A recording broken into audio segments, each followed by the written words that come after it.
This week on Mutuality Matters. And so rather than say, as I translate from that passage in Job, the spirit she has made me, you'll get something like the spirit has made me. Mm-hmm.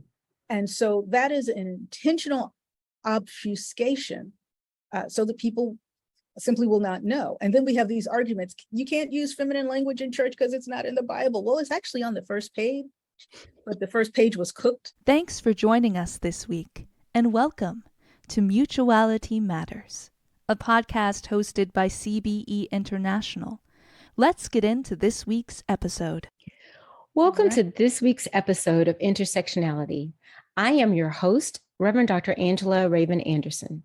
In this segment, we explore how our understanding of God and who God is calling us to be is informed at the intersection of race, gender, and religion. We examine how the combination of liberation, womanist, and egalitarian theology presents an understanding of God that and God's kingdom that embraces, restores, uplifts, and transforms all who would enter therein. When we consider and learn from the wisdom gained in the lived experiences of women of color, our view of God's kingdom is stretched, contextualized, enriched, and expanded.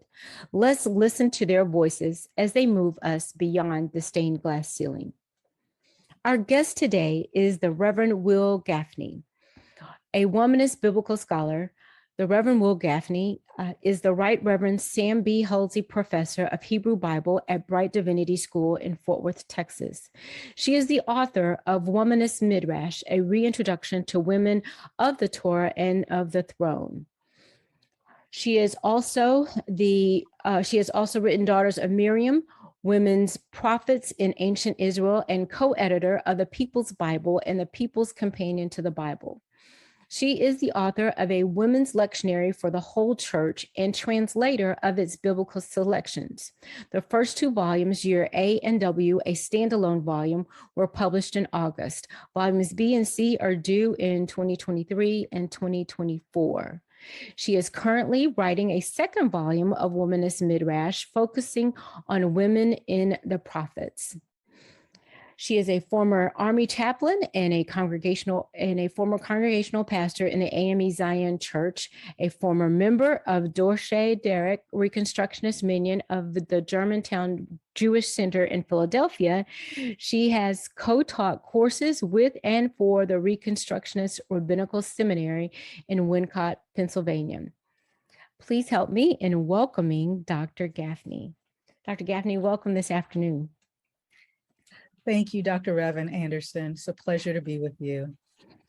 Well, we have a lot to talk about today. I am so excited about your most recent work. Well, your entire body of work, actually. I had the opportunity to meet Dr. Gafney many years ago. She was doing a presentation there in the DFW area. And at that time, I think I was introduced to the first work that I was familiar with, which was the Womanist Midrash. And my mind was kind of blown open as I began to first hear you that day and then reading that work about understanding the importance of translation, the importance of words in the scripture, and how those things really bring us to our understanding of God and the things that we are taught about God. Growing up in a tradition that I said that, you know, we hold to the scriptures and we want to speak where the Bible speaks and be silent where the Bible is silent. This kind of very strict literalist translation and in interpretation, this was very, for me, empowering as I listened to your presentation. So I wanted us to begin just a little bit, because first I would ask that you share just a little bit about your background, about who you are for our guest today. That's such a far-ranging question. The pieces of my background that contribute to make me who I am as a scholar and as a thinking person of faith are part parental. Both of my parents were educators. So I had a home curriculum that was the Black Studies, Black Power, Black Liberationist curriculum, since I wasn't getting that in school. It was my mother's determination that we have the right kind of Christian educational formation. So we moved from denomination to denomination based on what kind of education program the local church had, because that was important to her.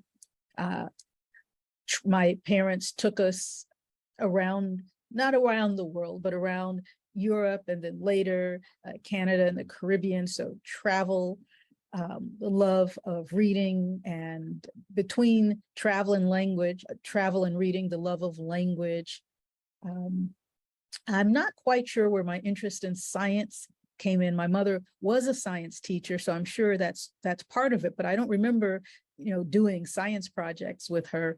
But my first career was as a research biologist. The military runs deep in my family. I'm a third generation soldier. My concern for women and how they're treated, how they show up, how they're permitted to show up. I was reading feminist theological texts by the pool before I went to college, just out of my own ravenous curiosity. I became clear that I was a feminist in college, and later took up the mantle womanist. So those are the pieces that shape me the most. Okay. And I think that your work really reflects this this concern for women, and how it aligns with what we see in the text itself. Much of your work is around lifting women and lifting the presence of feminine in what is a very patriarchal context that we have in the scriptures. Kind of talk about that a little bit. Certainly. So when I wrote my first book, Daughters of Miriam, Women Prophets in Ancient Israel, it was an extension of my dissertation and some work that I had done as a divinity school student. My perspective was that we were never studying the prophets if we were only studying male prophets. So it wasn't, in some ways, it was a lifting women project, but it was also a biblical literacy project. And that's really how I understand my work. I understand it to be feminist work. I understand it to be womanist work, but I understand it to be biblical literacy work. People who claim to know the text only know certain portions of the text. And some of that, depending on your religious tradition, can be because those are the parts your pastor preaches on, or those are the parts that show up in Sunday school curriculum for adults or children, or for the majority of Christians on the planet, those are the parts that show up in the lectionary. So I find with my intro students, I teach a course called Introduction to Interpreting the Hebrew Bible, Deuterocanonical Texts. And what they know about the scriptures is a narrow slice, and some are aware that there are other slices which they have yet to learn, and they're looking forward to it. But as we move through the course, they realize that the width of those slices and the relative width of the slice that they know, the dimensions are completely off from what they imagined. And so my public work, Twitter, invited lectures, and my written scholarship, it all has this undergirding of biblical literacy. So once we know what's in the text, then we can talk about what it means and how it means for us in a completely different context than those in which it was produced and codified and preserved. Well, let's talk a little bit about the lectionary. I worship in a tradition that doesn't generally use a lectionary, but help us understand the significance of this work. Lectionaries are used in mainline congregations throughout, and And so help us. This is such a great gift to the body. I'm so excited about it. Certainly. So I'm going to repeat myself that the majority of Christians on the planet get their primary access to scripture through a lectionary. More than 1 billion Roman Catholics, all of the Orthodox Christians in various traditions, Anglicans, Episcopalians, Presbyterians, United Methodists, churches that have split off from them, UCC, American Baptists, and then in individual congregations, non-denominational, single standing congregations. So that is how people are hearing the text. And the primary lectionary that's used in the Protestant world is the Revised Common Lectionary. And then there is an Episcopal lectionary because, of course, we have the older arrangement of the scriptures, and our Bibles have 80 books, as did the earliest churches. And I always point out to my students that Protestants have the newest and the shortest Bible of all the Bibles in Christendom. That 66-book Bible didn't come into existence in English until 1782, which is really kind of late to be talking about Bible formation. And there's the Roman Catholic missal system, and of course, various Orthodox have their own. And the lectionary pre-selects preaching scriptures, and the scriptures that it selects are even more androcentric than the Bible, by which I mean the representation of women and girls in the RCL and the Episcopal lectionary, although the Episcopal lectionary does better because we have whole other books to draw from, like the Book of Judith. As much as the Bible is a male-centered text, as much as women are underrepresented in terms of presence and naming and speaking parts, the lectionary is worse. So as I was preparing to preach one weekend, I got on Facebook and just whined on Twitter as well. I want to say it was maybe November 2017. I have the date somewhere. And I just said, somebody should just make a whole new lectionary, one that focuses on women's texts. And so many people said, well, you do it, Dr. Gafney. And I was trying to write a grant proposal, and I didn't like the grant that I was proposing, and I wouldn't have given me any money for it. So I said, oh, well, what would this look like? And I had one of those writing moments where you know you've got something because you look up and it's 2 hours later, you're not even thirsty, and you know you've got 4 pages. And so that is the inauguration of a women's lectionary for the whole church. I love it. I love it. So when you're bringing these texts together, well, first of all, talk just a little bit. I know this was a huge project, but just talk a little bit about coming and selecting the text and, you know, kind of a little bit of your approach as you were doing this, because the language in the lectionary is different. The translations are your own. And so there's some names that show up for God that are very different than we would see in a NIV or New King James or even, you know, Common English Bible. So take us through a little bit of that. So the lectionary project is a multi-component project. So one, there is the groups of texts for preaching. Those texts are completely new pairings that I do, and I'll circle back around to each one of these, but I'm going to name the components first. So there's a completely new set of texts that are generated independently, not with reference to any other lectionary. Those texts are provided in my own translation. I'm a Hebrew biblical scholar. I always work with my own text, even when I was preaching before this lectionary. So I do a particular style of translation that I'll also circle back around to, that is gender expansive.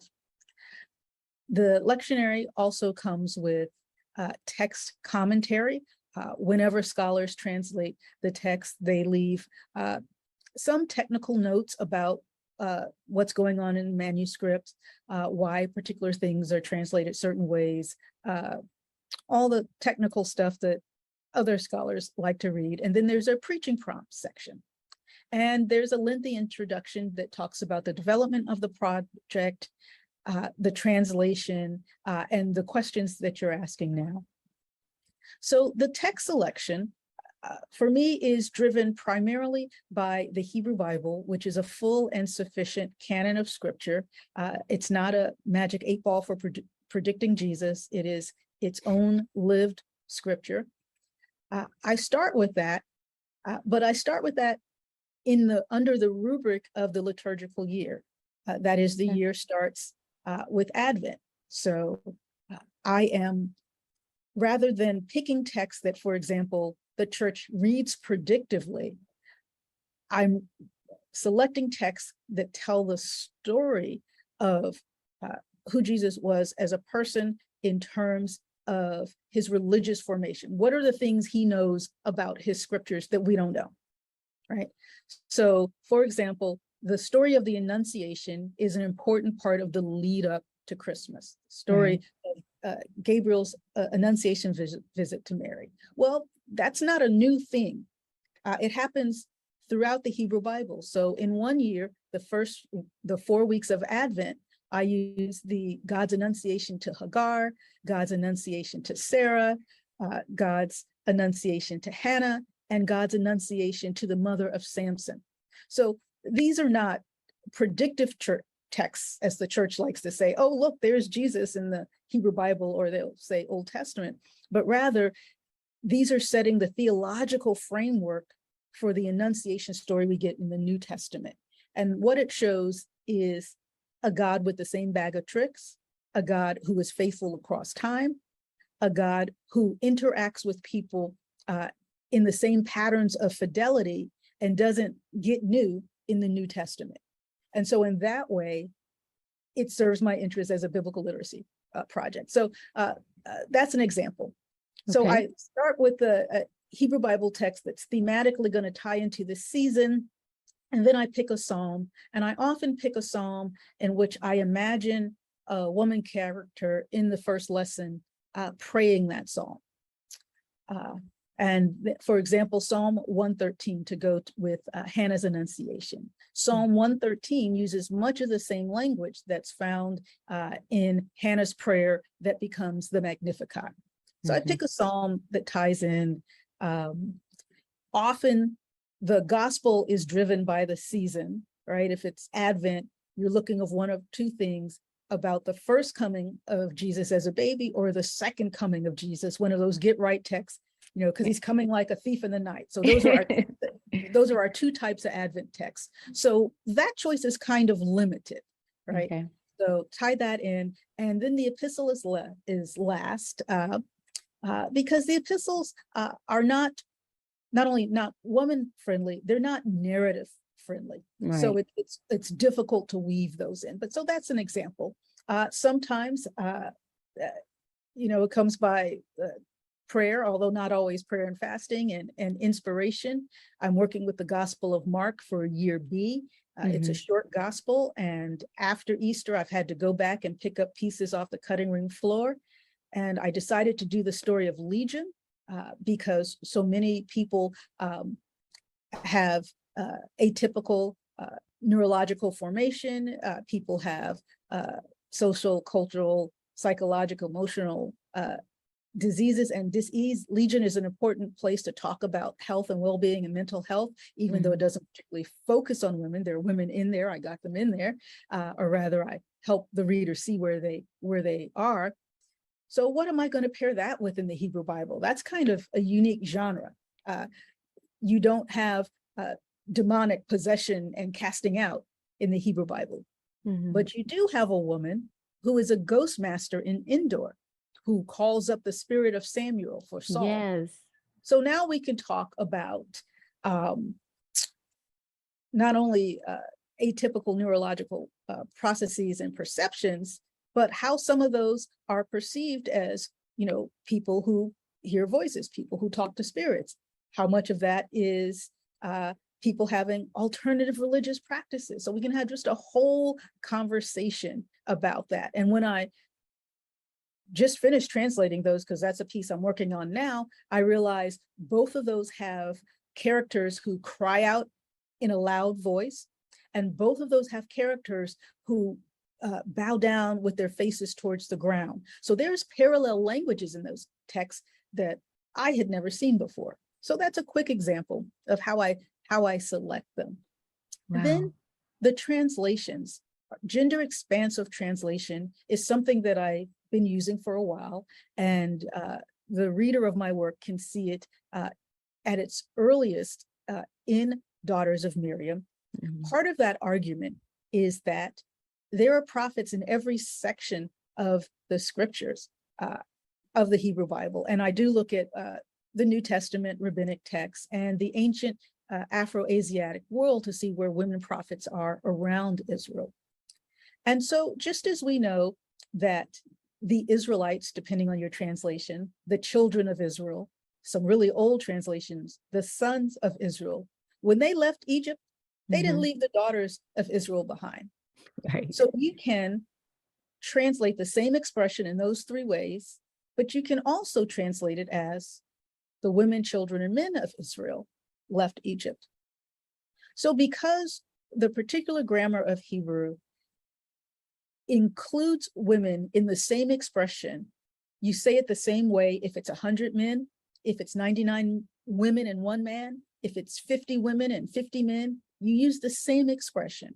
So whenever the text is makes it clear that culturally and contextually women would be present, then I use an expansive translation to make that clear. So I talked about how I got women in, or found women in the Legion text.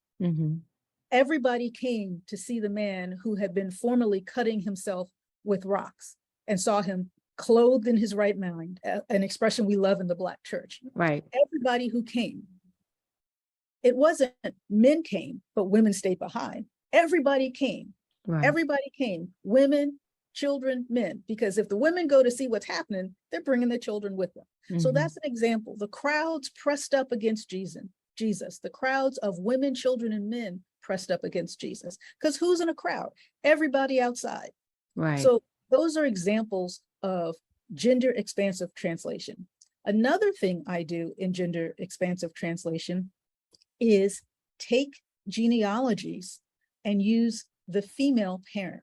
So rather than saying the God of Jacob, I say the God of Rebekah's lineage. And then in those text notes, I let the reader know that I made this translation choice and that what it says in Hebrew is God of Jacob, so that the reader always knows how I'm translating and why, and they can make their own choices. And so one of the things I suggest is that some congregations may want to use my translations. Some may just want to use those passages in their familiar and comfortable translation.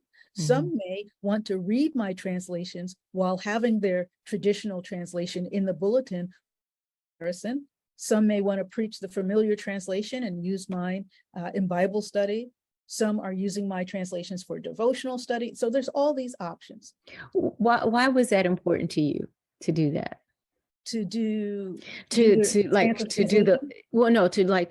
lineage. So it's a way of enriching the experience of reading the text as a woman or a non-dominant gendered person.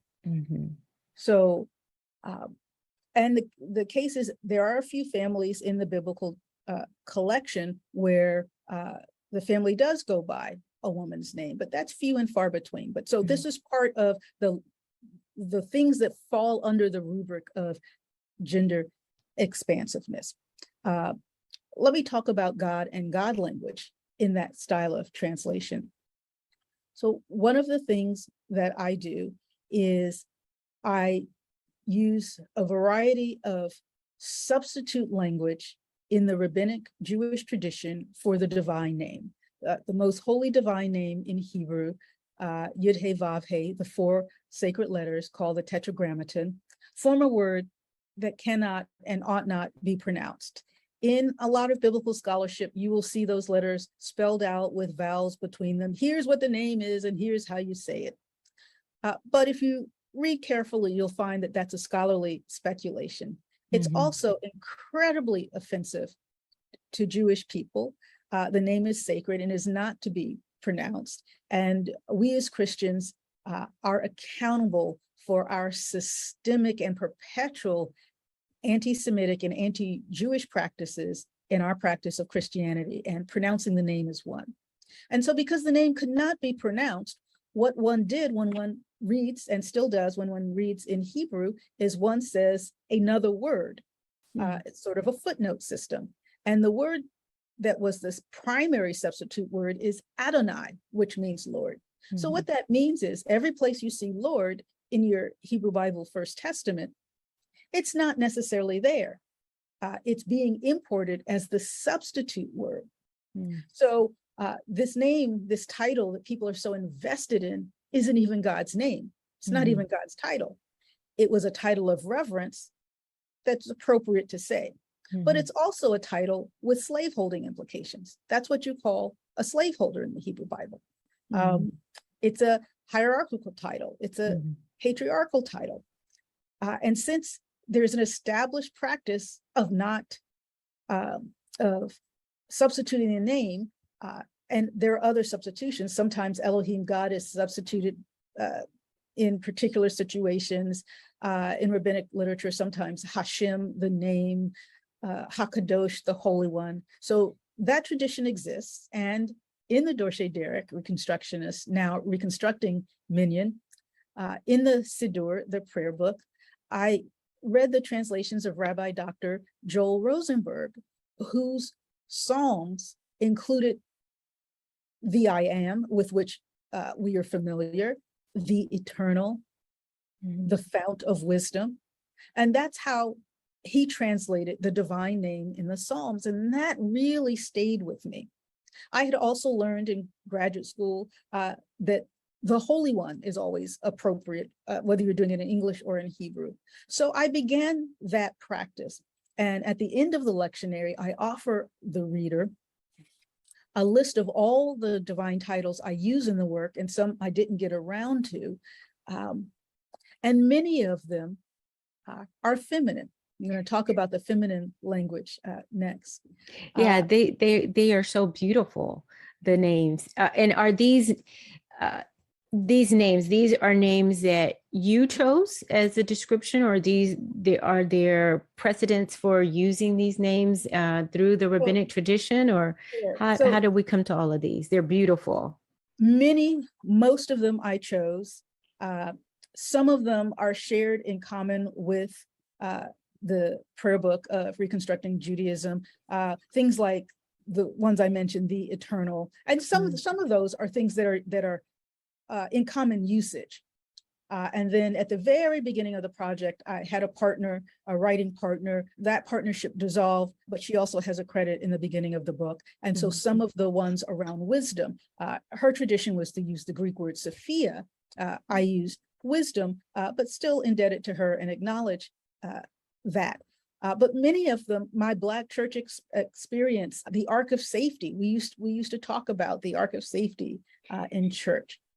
I saw the rock who gave us birth. That's a quote from Deuteronomy. So that's a segue into the feminine language then.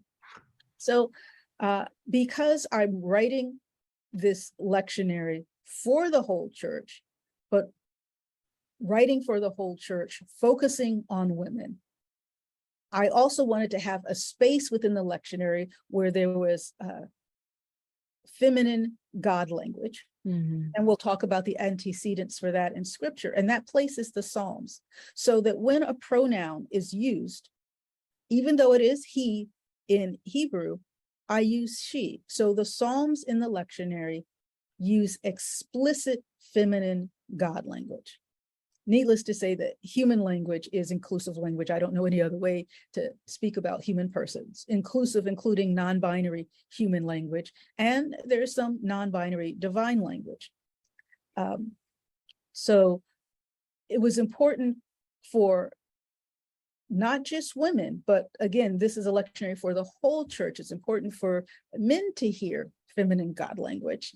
An anecdote is a man came out to a priest after a service in which the lectionary was used, and he said, well, I just feel very excluded by the language.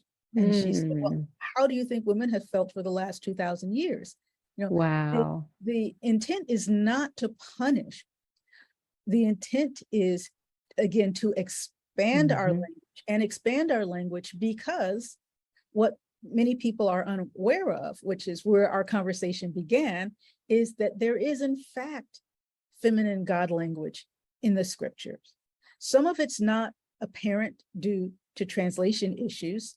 Some of it is explicit and unknown because it's not preached on, because it's not in a lectionary. So I'll give you a couple examples. And are you going to talk about in the beginning? Yes. Okay. that was what I remember from the lecture, and I was like, yes, I love it. So the Hebrew Bible begins, Bereshit bara Elohim et hashemayim ve'et haaretz, v'haaretz hayatat tohu vavohu, v'ruach Elohim merachefet al pnei hamayim.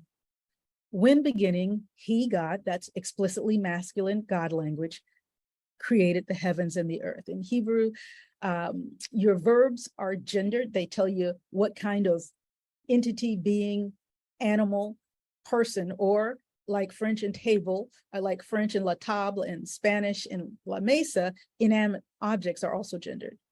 But then you get to that second verse, and the Spirit of God, she was fluttering over the face of the deep. Now, some translators will translate that wind, and then they don't have to worry about gender. I think that's a cheat, because as you know, God is presented as saying later, let us create humanity in our image. And God has already been introduced using masculine and feminine language, and then God creates a humanity that is masculine and feminine. That's intentional. It's called an inclusio, like parentheses.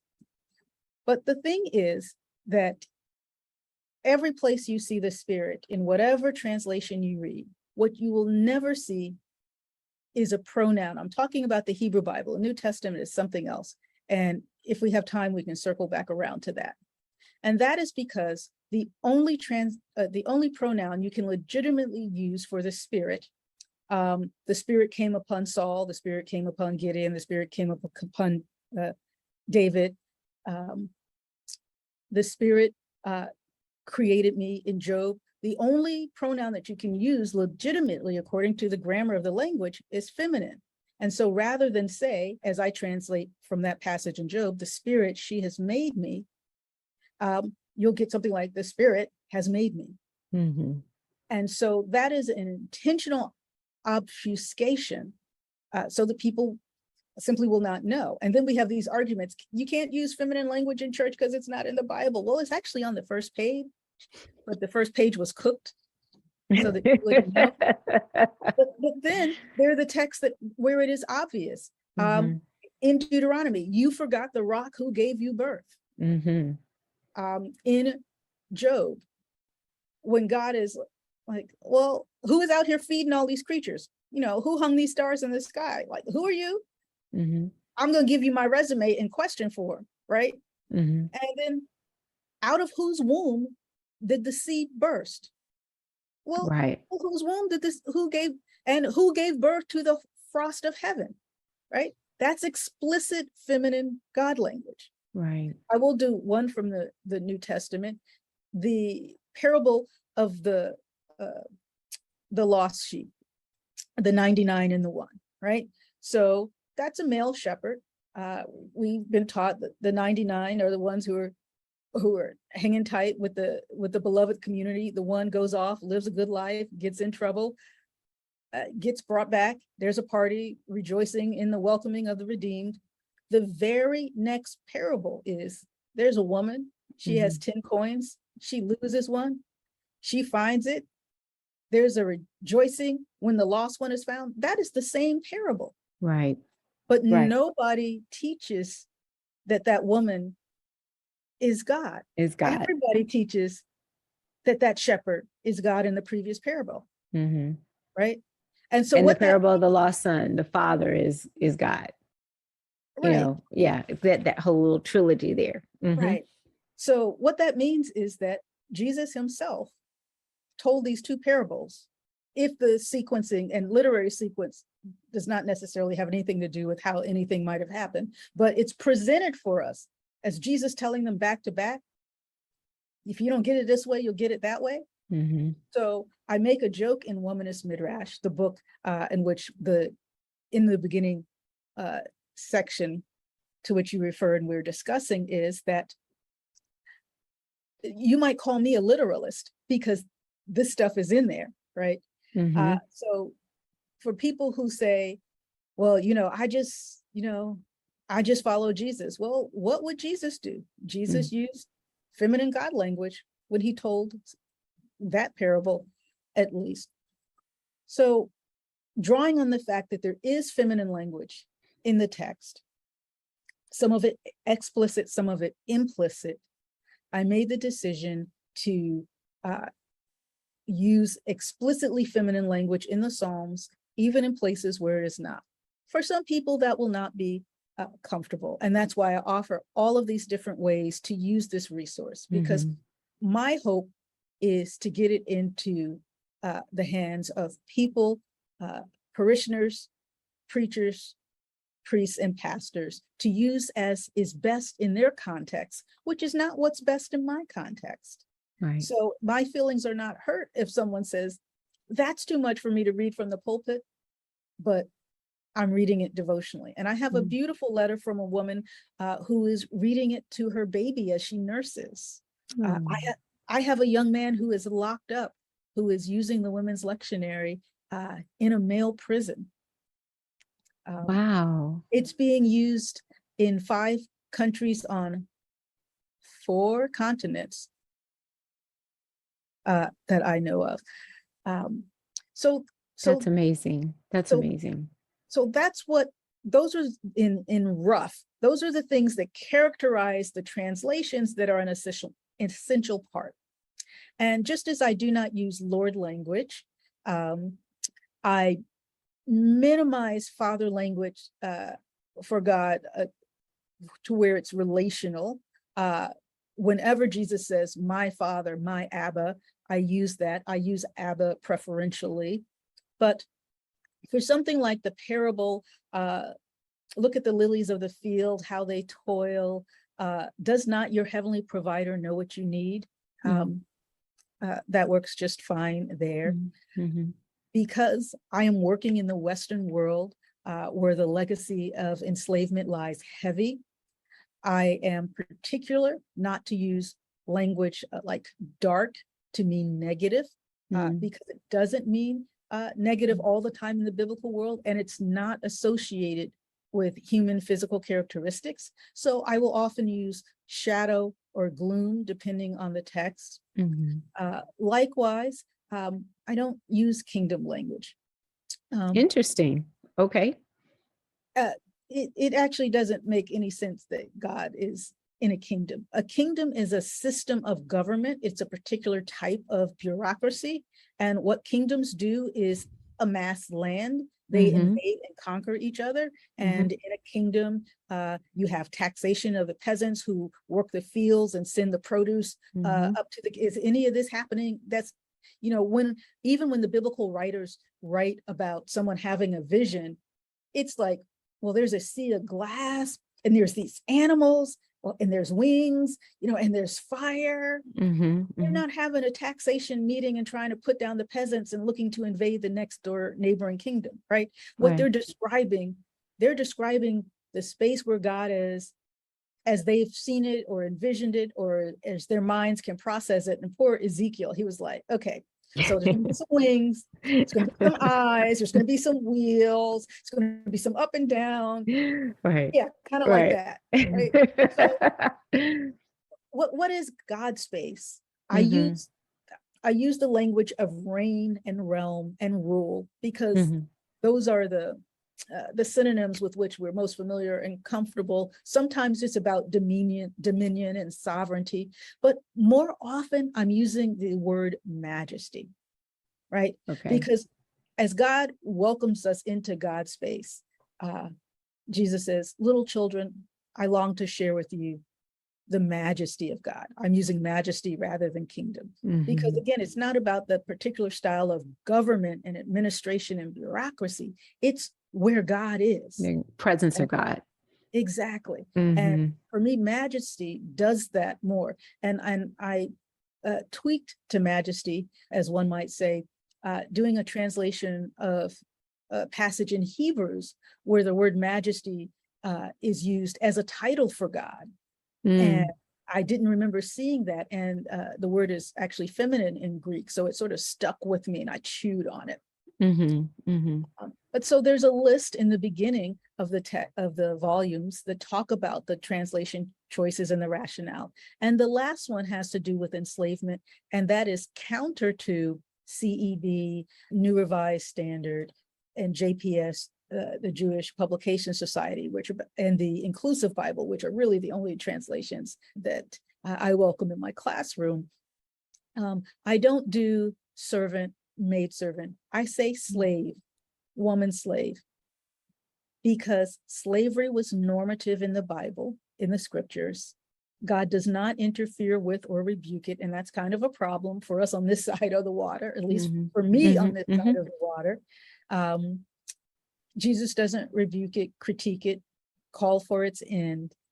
And we became a slaveholding society because of its presence in the scriptures, because Abraham was the wealthiest man in the East, blessed by God, and his wealth was human cattle and animal cattle.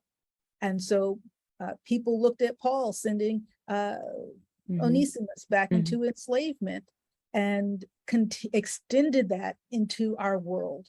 And so we have to acknowledge that that is our scriptural heritage and that we haven't wrestled with it. That's great. That is great. This has been such a very rich discussion.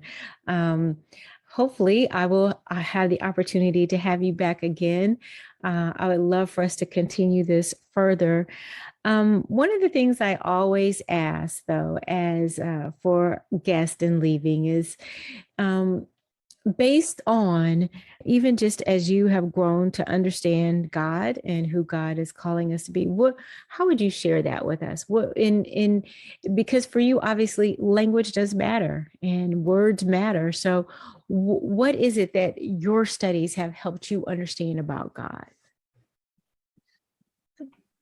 I'm going to say two things. One, the most enduring image of God for me from the Hebrew scriptures that comforts and sustains me is Emmanuel, God who is there with us. Because things don't go our way. 400 years of enslavement. But God is present. Dr. Gafney, I don't mean to interrupt, but you just gave me chills. That is probably the image that I think sustains me so much as well. God with us. That's beautiful. But I'm sorry, continue. I just was like, oh my goodness. And that's important in difficult times, right? The Bible is full of miracles where, God just sends some lightning down from heaven and the enemy goes away. But there are plenty of places where that doesn't happen. In the epistle of Jeremiah, which is not part of the Protestant Bible, when the people are in Babylon, Jeremiah says, you're going to be here a while. And you're going to have to go out in these public God parades. And you can't get all Shadrach, Meshach, and Abednego talking, God is able. And if he doesn't, because y'all need to survive. So what you do is you bow your head when they tell you, but you say in your heart, the Holy One is the God I serve. So this was survival strategies for an oppressed people. Because you can't knuck if you can't buck, right? And so this idea that God is with us in those periods where we are under the shadow of oppression, because that's how Jesus lived. So that's real to me, because that's the God who I see in the Hebrew Bible, and that's certainly the God who Jesus knew and embodied, right? The God who is there in all of this stuff, because Jesus is preaching this radical gospel of love under the brutality of Roman oppression, where every other week some mother's child was hanging from one of those crosses. That was a every week kind of deal, right? People were being snatched, people were being killed. Wow. And he's able to articulate love and hope and abundance and joy and faith and that which is not yet. Because his entire religious tradition, going back to Howard Thurman, the religion of Jesus is rooted in the scriptures of Jesus, enable him to testify to this kind of God, and not just because, and here's my second image of God, which is a New Testament image of God. It's how I understand Jesus as the incarnation of God. For me, Jesus is the love of God incarnate. So those are the two images, and they are interwoven at the space where Jesus is formed in the scriptures of God, who is I am, and is himself the incarnation of that God. Well, that's beautiful. That's beautiful. Thank you so very much for being with us today. And I wish you well. I can't wait to see your next work that's coming out as you're working on the other midrash. It was for which of the prophets? Is that the one that you? It's now on the former prophets, because it got so long, and so the former prophets has already been submitted. And the former prophets, for those who do not know, is the canonical arrangement of the Hebrew Bible, which is different than Christian Bibles. And so the former prophets are Joshua, Judges, Samuel, and Kings. Oh, awesome. I can't wait for that. Well, again, like I said, thank you so much for joining us today. And thank you to each and every one of you as our listening audience who is with us today. Stay tuned for all the brand new episodes that continue to come to you weekly from our incredible team of co-hosts. In the meantime, go to the show notes and learn how you can follow and support the new members of our podcast. And be sure to follow CBE International on Facebook and Twitter. You can also go to our website at www.cbeinternational.org for even more content. Subscribe to our blog, magazine, and academic journals. You can watch videos and listen to audio of past conferences and events. And you should go visit our bookstore, where you can find a ton of talented authors and subjects that will enrich your faith and equip you to use your God-given talents in leadership and service for the gospel, regardless of gender, ethnicity, or class. I am Angela Raven Anderson, and I would like to thank the entire team, tech team that puts this broadcast together, and all of CB International that makes this podcast possible. We are Mutuality Matters. Thank you for listening. Mutuality Matters podcast, along with thousands of CBE's other resources and content, is available for free on CBE's website, which is possible because of donor support. Together, we can spread the message that God calls women and men of all cultures, races, and classes to share authority equally in service and in leadership in the home, church, and world. Give today at cbe.today/donate.